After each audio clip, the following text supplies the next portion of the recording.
ये रवि बिश्नोई इंडिया से खेल लेते या इंग्लैंड से खेल लेते? हाँ, मतलब इंडिया वर्सेस इंग्लैंड मैच में जितना टीम इंडिया ने आखिरी के 5 ओवर में नहीं बनाया था, उससे ज्यादा रवि भाई ने 1 ओवर में पिटा दिया।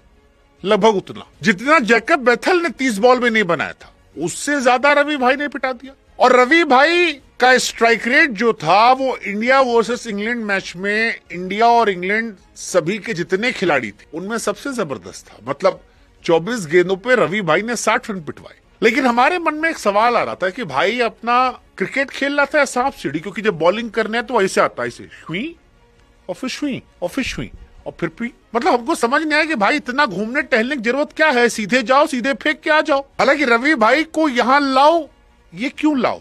मतलब रवि बिश्नोई का सिलेक्शन किस आधार पर हुआ था? He is a damn good bowler, वो वर्ल्ड नंबर 1 रह चुके हैं, इंडियन कंडीशंस में कमाल रहे, कई बार बहुत जबरदस्त गेंदबाजी की है और मैं रवि बिश्नोई के प्रशंसकों में हूं। लेकिन एक सच ये भी है कि रवि बिश्नोई को आईपीएल 2026 में भी सारे मैचेस नहीं खिलाए गए थे। बाद में यशराज चिरके लड़का आया था जिसने राजस्थान रॉयल्स में इनको रिप्लेस कर दिया था और रवि बिश्नोई डगआउट में पानी पिला रहे थे। वहां से उनका इंडियन टीम में सिलेक्शन होता है कुलदीप यादव, कुणाल पांड्या के ऊपर, और उसके बाद बिश्नोई इस मैच में खेलते हैं जिसमें इंडिया 3 स्पिनर खिलाती है। क्यों खिलाती है पता नहीं। और फिर वो मैच जिसमें 3 नो बॉल 3 मैच खत्म कर, पहली ball Ravi Bishnoi no ball, 17वां ओवर एक तो उन्हें दिया क्यों गया? मतलब it's a serious question to Shreyas Iyer. क्या 17वां ओवर उनका डिजर्व बनता था जब इतने वो पिटे हुए बॉलर थे आज के मैच में? उनकी लाइन लेंथ नहीं गिर रही थी और फिर उस एक ओवर ने मैच खत्म कर दिया। भाई रवि बिश्नोई क्या था वो? मतलब किसी भी बॉलर का स्पिन, किसी भी बॉलर का नो बॉल फेंकना इंटरनेशनल क्रिकेट में गुनाह होना है, और एक स्पिनर का इतने क्रूशियल स्टेज पर आकर back to back no ball फेंकना तो महापाप है। और यही वजह थी कि 5 ओवर में जहां 50 रन चाहिए थे, हालांकि इंडिया ने आखिरी 5 ओवर में 33 रन बनाए थे, बट फिर भी उनके 5 में 50 चाहिए थे, रवि भाई ने 1 ओवर में मैच खत्म कर दिया। 29 रन दिए, जैकब बेथल को फ्री हिट पे फ्री हिट। 17वां पहली बॉल नो बॉल छक्का, दूसरी बॉल डॉट नो बॉल छक्का, फिर डबल, फिर चौका, फिर छक्का, फिर अर्शदीप पाजी का हाथ टूट टूट बचा। और नतीजा ये रहा कि 4 ओवर में जो 50 चाहिए था वो 3 ओवर में 20 हो गया और वहीं से मैच खत्म हो गया।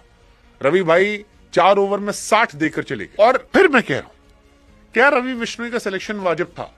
आईपीएल के 11 मैचेस में 9 विकेट थे 10.5 के इकॉनमी, आज 4 ओवर में 60।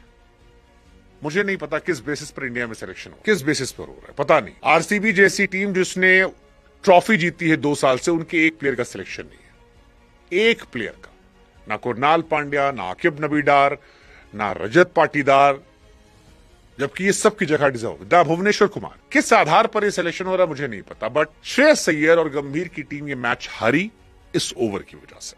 16वां ओवर, कुलदीप से लेकर बहुत सारे बॉलर से जिनको मौका मिल सकता था।